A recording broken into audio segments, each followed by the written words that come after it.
குருவடி சரணம். யூடியூப் நண்பர்கள் அனைவருக்கும் அடியேனின் அன்பான வணக்கங்கள். நான் உங்கள் குருமணிகண்டன் பேசுகிறேன், பொள்ளாச்சியிலிருந்து. வரக்கூடிய மே மாதம் கன்னிராசி கன்னிலக்ன நண்பர்களுக்கு திருக்கணித பஞ்சாங்கத்தின்படி என்ன மாதிரியான பலன்கள் நடக்க இருக்குது அப்படிங்கிற விஷயத்தை பார்க்க போகிறோம். ஸ்டெப் பை ஸ்டெப்பாக பார்க்கலாம். கன்னிராசி கன்னிலக்னத்துக்கு உண்டான கல்வி நிலை எப்படி இருக்க போகுது, உடல் ஆரோக்கியம் எப்படி இருக்க போகுது, தொழில் வேலை வாய்ப்புகள் எப்படி இருக்க போகுது, பொருளாதாரம், திருமண வாழ்க்கை, குழந்தை பேரு, திடீர் அதிர்ஷ்டங்கள், இந்த மாதிரி என்னென்ன விஷயங்கள் எப்பப்பெல்லாம் நடக்க போகுது, என்னென்ன சம்பவங்களை நம்ம சந்திக்க இருக்கோம் அப்படிங்கிறது இந்த பதிவில் விரிவாக பார்க்கலாம். இதற்கு முன்பு இந்த மாத துவக்கத்தில் என்ன கிரக நிலைகள் கன்னிராசி கன்னிலக்னத்துக்கு இருக்குது அப்படின்னு சொல்லி பார்த்துட்டோம் அப்படின்னா, மேஷத்தில் சூரியன் சுக்கிரன், அது உங்கள் ராசிக்கு 8ஆம் இடமா இருக்குது. 9ஆம் இடத்துக்கு குரு பயிற்சி ஆயிடுவார் மே 1ஆம் தேதியே. இந்த மாதம் முழுக்க குருவினுடைய பார்வை உங்கள் ராசிக்குள்ளே இருக்க போகுது. இந்த மாதம் முழுக்க மட்டுமா அப்படின்னு கேட்டால் இல்லை சார், அடுத்த மே மாதம் 2025 வரை குருவினுடைய பார்வை உங்கள் ராசிக்கு இருக்க போகுது. ராசிக்குள்ளேயே கேது பகவான், ராசிக்கு 5ஆம் இடத்துல சந்திரன், ராசிக்கு 6ஆம் இடத்துல சனி பகவான், ராசிக்கு 7ஆம் இடத்துல ராகு, செவ்வாய், புதன் இணைவு, ராசிக்கு 8ல் ஆல்ரெடி சொன்ன மாதிரி சுக்கிரனும் சூரியனும், ராசிக்கு 9ஆம் இடத்துல பாக்கியஸ்தானத்தில் குரு பகவான் இருக்கக்கூடிய ஒரு சூழலில் இந்த மாதம் பிறக்குது. இந்த மாதத்தில் கன்னி ராசி கன்னி லக்ன நண்பர்களுக்கு கல்வி, அடிப்படை கல்வி எப்படி இருக்க போகுது அப்படின்னா, ஒரு 10th வரைக்கும் படிக்கக்கூடிய குழந்தைகளுக்கு இந்த மாதம் என்ன சொல்ல போகுதுன்னா, சம்மர் லீவ் வந்தாச்சு, அப்போது எக்ஸ்ட்ராவாக ஏதாவது படிக்கணும் அப்படிங்கிற ஒரு எண்ணமெல்லாம் இருக்கும் இல்லையா. அவங்களுடைய 2ஆம் அதிபதி அப்படின்னு சொல்லக்கூடிய சுக்கிர பகவான் ராசிக்கு 8ஆம் இடத்துல மறைந்தாலும் 2ஆம் இடத்தை பார்வை செய்யக்கூடிய ஒரு அமைப்பு. முதல் 19 நாட்களுக்கு கொஞ்சம் ஸ்ட்ரகிள்ஸ் இருக்கும். எக்ஸ்ட்ராவாக ஏதாவது படிக்க சொன்னோம் இப்படின்னா அதில் சரியாக ஒத்துழைப்பு தரமாட்டாங்க. விளையாட்டுலேயே அதிக ஆர்வம் இருக்கும். பேசுகிறதுமே கொஞ்சம் நம்ம சூழலுக்கு தகுந்த மாதிரி இல்லாமல் கொஞ்சம் அப்நார்மலாக தேவையில்லாத வார்த்தைகளை, கொஞ்சம் கடுமையான சொற்களை பயன்படுத்துகிற மாதிரி. இப்போ குழந்தைகளோட விளையாடுறாங்க இல்லையா, அந்த பழக்க வழக்கத்தில் கொஞ்சம் கடுமையான சொற்களை பயன்படுத்துகிற மாதிரியான ஒரு சூழ்நிலையெல்லாம் இருந்துகிட்டு இருக்கும் மே மாதம் 19ஆம் தேதி வரைக்கும். அதற்கப்புறம் சுக்கிரன் அப்படின்னு சொல்லக்கூடிய கிரகம் ராசிக்கு 9ஆம் இடத்துக்கு பயிற்சி ஆகிடுவார். அங்கே ஆல்ரெடி குரு பகவான் இருக்கார். அப்போது ராசிக்கு 2ஆம் அதிபதி அப்படின்னு சொல்லக்கூடிய சுக்கிரன் 9ஆம் இடத்துக்கு பயிற்சி ஆனது அவங்க பலமாகிறாரு. கூட குருவும் இருக்கிறது ஒரு நல்ல விஷயம். அப்போது மே 19க்கு மேலே நீங்கள் படிக்க வேணான்னு சொன்னாலும் அப்போ போய் படிக்கணும்னு ஆர்வப்படுவாங்க.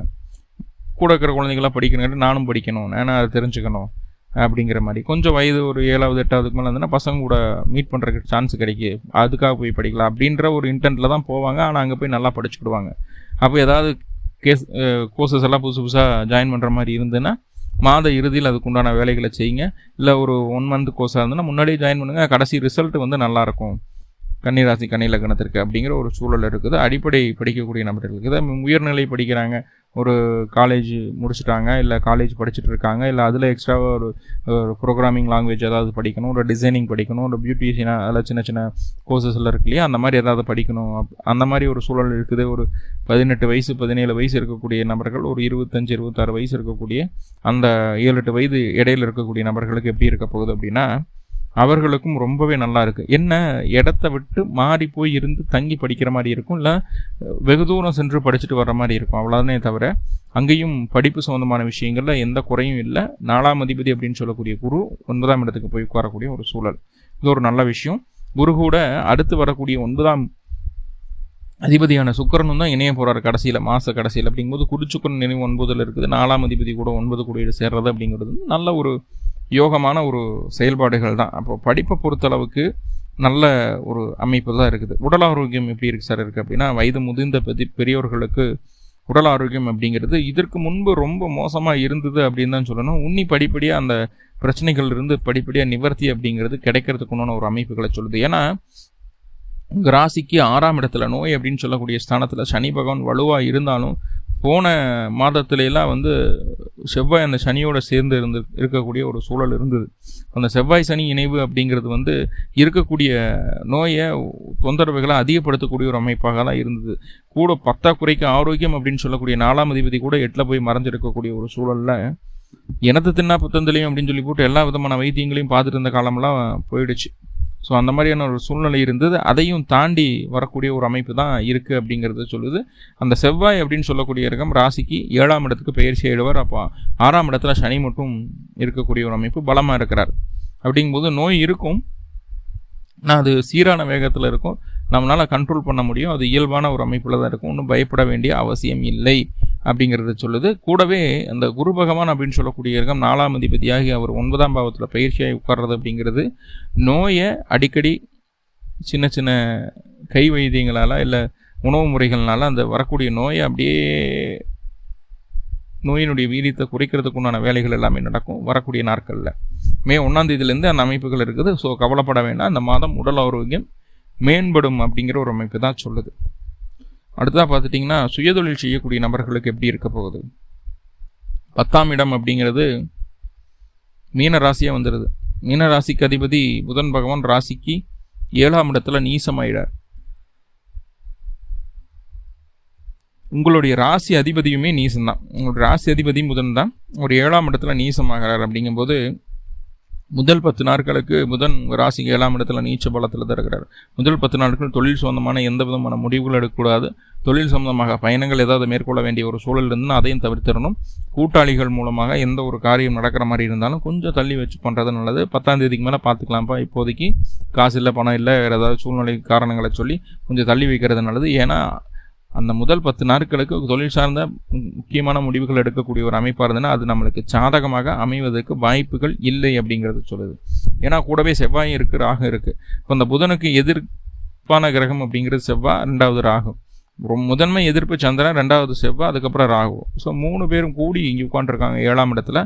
ஆல்ரெடி அந்த புதனும் பலவீனமாக நீசமாக இருக்குது. அப்போது எதிர்க்கிறதுக்கு கூட தெம்பு இல்லாமல் அந்த புதன் இருக்கும்போது தொழில் சார்ந்த விஷயங்களில் புது மாற்றங்களை செய்யாமல் இருப்பது நல்லது அப்படிங்கிறத மைண்டில் உள்வாங்கிக்கிங்க. அதுவே நல்லது அப்படிங்கிறதையும் மைண்டில் வச்சுக்கோங்க. ஸோ தொழிலில் கவனம் முதல் 10 நாட்களுக்கு. அதுக்கப்புறம் அதுக்கப்புறம் 7லிருந்து புதன் என்ன பண்ணுவார், 8ஆம் இடத்துக்கு போவார். அப்போ 8ஆம் இடத்துல புதன் இருக்கிறது, 10 கூடிய 8ல் இருக்கிறது, ராசி அதிபதி 8ல் இருக்கிறது அப்படிங்கிறது எல்லாமே நல்ல அமைப்புகளாக இருந்தாலுமே மனசு அதை ஏற்றுக்காது. இல்லை எங்கேயோ தப்பு நடக்குதுன்னு எந்த காரியத்தையும் செய்யாமல் மதில் மேல் போன மாதிரி இருக்கக்கூடிய ஒரு சூழ்நிலையும் உண்டாகும். ஸோ அப்போது புதன் 7ஆம் இடத்துல இருந்தாலும் 8ஆம் இடத்துல இருந்தாலும் உங்களுக்கு பாதிப்பு தான். நல்ல சூழ்நிலைகள் இருந்தாலுமே மனசு அதை ஏற்றுக்காது அப்படிங்கிற ஒரு அமைப்பு இருக்குது. நிதானமாக செயல்பட வேண்டிய ஒரு காலகட்டம். ஏன்னா ராசி அதிபதி அப்படின்னு சொல்லக்கூடிய புதன், ஏன்னா மற்ற கிரகங்கள் என்ன சூழ்நிலைகள் இருந்தாலும் ராசி அதிபதி லக்ன அதிபதி பலமாக இருக்கணும். லக்னாதிபதி ராசி அதிபதி பலவீனப்படக்கூடிய ஒரு சூழல், ராசிக்கு 8க்கு மறையக்கூடிய ஒரு சூழல். ஸோ கவனமாக இருக்க வேண்டிய ஒரு அமைப்பு அப்படிங்கிறத சொல்லுது தொழில் சம்பந்தமான விஷயங்களில். அடுத்து வேலைக்கு போகிற நபர்களுக்கு எப்படி இருக்க போகுதுன்னா, வேலையை பற்றி கவலையே பட வேண்டாம். 6ஆம் அதிபதி 6ல் இருக்கிறார். போன மாதமெல்லாம் பயங்கரமான டென்ஷன், ப்ரெஷர், அலைச்சல் எல்லாமே இருந்திருக்கும். எந்த ஒரு காரியம் தொட்டாலும் அதில் பிரச்சனைகள் இருந்திருக்கும். அதே போல் உடல் தொந்தரவுகள் இருந்தாலும் ரொம்ப நாளாக இருக்கிற மாதிரியான ஒரு சூழ்நிலை இருந்திருக்கும். சளி பிடிச்சிருக்குங்க. ஒரு 2 நாள் 3 நாள் ரெடி ஆயிரு நினைப்போம், அதுவே 2 வாரம் 3 வாரம் இழுத்துரும். ஸோ அந்த மாதிரியான ஒரு அமைப்புகள்லாம் இருந்தது. இப்போது அந்த பிரச்சனையிலேருந்து நிவர்த்தி கிடைக்கும் போது இனிமேல் அந்த பிரச்சனைகள் உங்களுக்கு தொடர்வதில்லை அப்படிங்கிறது சொல்லுது. வேலையாட்களினுடைய தொந்தரவு கொஞ்சம் இருக்கும். அவங்களெல்லாம் அசால்ட்டாக சமாளிச்சிருவோம். அவங்களே அசால்ட்டாக சமைச்சு எதிர்ப்புகளை ஜெயிக்கக்கூடிய ஒரு அமைப்பாக இருக்கும். ஆனால் ஒர்க்லோட் அப்படிங்கிறது ஹெவியாக இருக்க போகுது. எல்லாம் உங்களால் செய்ய முடிஞ்ச வேலை தான், செய்ய முடியாதது எதுவுமே கிடையாது, செய்ய முடிஞ்ச வேலை தான். ஸோ கவலை வேண்டாம் அப்படிங்கிற விஷயத்த சொல்லுது. வேலைக்கு போகக்கூடிய நபர்களுக்கு வேலைப்பளு மட்டும்தான் கொஞ்சம் அதிகமாக இருக்குமே தவிர மற்றபடி எந்த பிரச்சனைகளும் இல்லை. அடுத்ததான் பொருளாதார நிலை. இந்த மாதம் எனக்கு ஏதாவது சேவிங்ஸ் பண்ண முடியுமா, ஏதாவது நல்லா இருக்குமா அப்படின்னு கேட்டால் பாருங்கள், சேவிங்ஸ் அப்படிங்கிறது 2ஆம் பாவம். அந்த பாவாதிபதி சுக்கிரன் முதல் 20 நாட்களுக்கு சூரியனோட சேர்ந்து ராசிக்கு 8ஆம் இடத்துல மறைகிறார். அப்போது மறைஞ்சு என்ன பண்ணுறாருன்னா 2ஆம் இடத்தையே பார்க்குறார். அப்போது காசு பணம் வருமானம் கண்டிப்பாக வரும், அதில் மாற்றம் இல்லை. ஆனால் இந்த வழியில் தான் வந்தது, இப்படி தான் நான் சம்பாரிச்சேன்னு வெளியில் சொல்ல முடியாது. அந்த பணம் வர்றதுக்கு ஒரு பெண்ணினுடைய உதவி உங்களுக்கு கேரண்டீடாக கெட்டியாக இருக்கும். துணையும் தாண்டி அந்த உதவிகளெல்லாம் பெற்று அதுக்கப்புறமா வருமானத்தையும் பார்த்துடுவீங்க, அதை சேவிங்ஸும் பண்ணிவிடுவீங்க முதல் 20 நாட்களுக்கு. ஆனால் இப்படி தான் வந்தது அப்படின்னு சொல்லி வெளியில் சொல்ல முடியாத வகையில் பண வருமானம் உண்டாகும். கொஞ்சம் 10 ரூபாய் இருந்தாலும் 1000 ரூபாய் இருந்தாலும் 1,00,000 ரூபாய் இருந்தாலும் இந்த மாதிரி ஒரு சூழ்நிலை வரும். கடைசி 10 நாட்கள் என்ன நடக்க போகுது அப்படின்னா, அதை சுக்கிரன் ரிஷபத்துக்கு பயிற்சியானதையும் 7ஆம் அதிபதி கூட சேர்ந்துடுறாரு. அப்போது நண்பர்கள் மூலமாக, வாழ்க்கை துணையின் மூலமாக, கூட்டாளிகளின் மூலமாக, தாய் வழி உறவுகள் மூலமாக தனவரவு உங்களுக்கு கிடைப்பதற்குண்டான ஒரு சூழல்களை இந்த நாள் சொல்கிறது, இந்த மாதம் சொல்கிறது. கடைசி 10 நாட்கள் அதுக்குண்டான சூழல் உங்களுக்கு ஏற்படக்கூடிய ஒரு அமைப்பாக காட்டப்படுகிறது. அப்போது வருமானம் அப்படிங்கிறது தொந்தரவுகள் இல்லை அப்படிங்கிறது. ஏன்னா 2 கூடியர் குரு கூட கூடி உட்கார போகிறார். அப்போ வருமானத்துக்கு தொந்தரவு இல்லை. குடும்பத்தில் ஏதாவது பிரச்சனைகள், சங்கடங்கள், சலிப்புகள் ஒன்றா முதல் 20 நாட்களுக்கு சிவனேன்னு வாயை கட்டிட்டு இருக்கிறது நல்லது. ஆட்டோமேட்டிக்காக நான் அப்படி ஆக்கும் இப்படி ஆக்கும் அது இதுன்ட்டு இப்படி நடந்தது அப்படின்றது கருத்துக்கள் எல்லாம் பேச ஆரம்பிச்சிட்டோம் அப்படின்னா தேவையில்லாமல் வாக்குவாதத்துக்குள்ளே நீங்கள் தான் போன மாதிரி சித்தரித்து உங்கள் மேலே ஒரு பழியை சுமத்தி உங்கள் மூளையில் உட்கார வச்சுருவாங்க. கவனமாக இருங்க. எப்போ பேச ஆரம்பிக்கலாம்? மே மாதம் 19ஆம் தேதிக்கு மேலே அந்த சுக்கிரன் அப்படின்னு சொல்லக்கூடிய கிரகம் ராசிக்கு 9ஆம் இடத்துக்கு வந்துடுவார். ஸோ அப்போது உங்களுக்கு அது சாதகமாக இருக்கக்கூடிய ஒரு அமைப்பு அப்படிங்கிறத சொல்கிறதுனால அந்த சூழ்நிலைகளில் பேசிக்கலாம். முதல் 20 நாட்கள் வேணால் அது மீறி பேசும்போது தேவையில்லாத வாக்குவாதங்கள் வரும், குடும்பத்தில் நிம்மதி கெட்டு போகும் அப்படிங்கிறத சொல்லுது. என்னதான் இருந்தாலும் உங்களுக்கு குடும்பம் முக்கியம் அப்படிங்கிற அமைப்பை தாண்டியும் குடும்பத்துக்குள்ளே சின்ன சின்ன தொந்தரவுகள் வர்றதுக்குண்டான சூழல்கள் சொல்லுது. நம்மளுடைய அதிக பிரசங்கித்தனமான பேச்சினால் கவனமாக பார்த்துக்கோங்க. அடுத்ததாக திருமண வாழ்க்கை, ஃபைனல் டச் அப்படின்னா திருமண வாழ்க்கை, அதுதான் இங்கே பெரிய பிரச்சனையாக இருக்குது. ரொம்ப நாளாகவே கன்னிராசிக்கு ஊறப்பட்ட தொந்தரவுகளை பார்த்துட்டு இருக்கக்கூடிய ஒரு அமைப்பாக இருக்குது. போதாக்குறைக்கு இப்போது 7ஆம் இடத்துல செவ்வாய், ராகு, புதன். கன்னிராசிக்கு கோச்சாரத்தில் செவ்வாய் எந்தெந்த பாவத்துக்குள்ளே போகிறாரோ அந்த பாவத்தில் எல்லாம் ஒரு துவம்சம் பண்ணிட்டு போகிறாங்க, பிரச்சனையை கொடுத்துட்டு போவார்.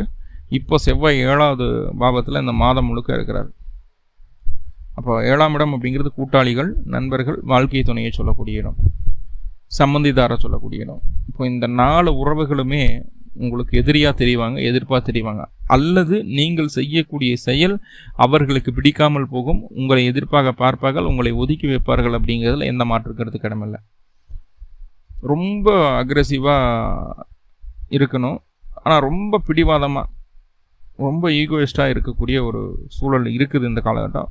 அக்ரெசிவ்னா சண்டை கட்டத்தில் அக்ரெசிவாக இருப்பாங்க. ஸோ அந்த மாதிரியான ஒரு அமைப்புகள் இருக்குது.